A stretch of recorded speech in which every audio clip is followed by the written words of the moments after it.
പിതാവിന്റെയും പുത്രന്റെയും പരിശുദ്ധാത്മാവിന്റെയും നാമത്തിൽ ആമേൻ.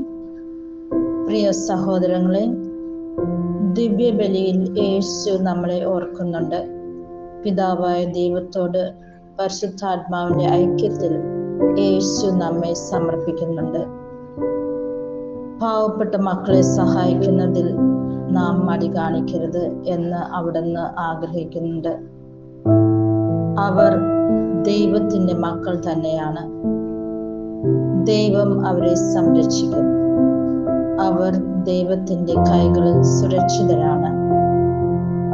ദൈവത്തിന്റെ മക്കളെ സഹായിക്കുന്നവരെ ദൈവവും സഹായിക്കും. അവർക്ക് ഒരു നാളും വിശക്കുകയില്ല. അനാഥ മക്കളെയും സഹായിക്കുന്നത് നല്ലത്. ഇന്ന് ഞാൻ, നാളെ നീ എന്നുള്ളതാണ് പ്രകൃതി നിയമം. ഉണങ്ങിയ മരത്തെ പോലും പുഷ്പിക്കുവാൻ ദൈവത്തിന് സാധിക്കും.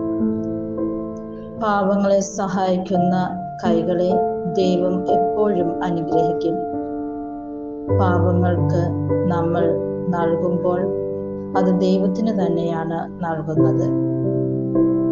അത് ദൈവം നമ്മൾക്ക് 100 ഇരട്ടിയായി തിരികെ തരികയും ചെയ്യും. നമ്മുടെ കുടുംബത്തിലെ വിശേഷ ദിവസങ്ങളിൽ ദൈവം പങ്കെടുക്കണമെങ്കിൽ ദൈവത്തിൻ്റെ വിഹിതം നമ്മൾ പാവപ്പെട്ടവർക്കോ അനാഥ മക്കൾക്കോ വൃദ്ധർക്കോ നൽകുമ്പോൾ ദൈവം സംപ്രീതനാകും.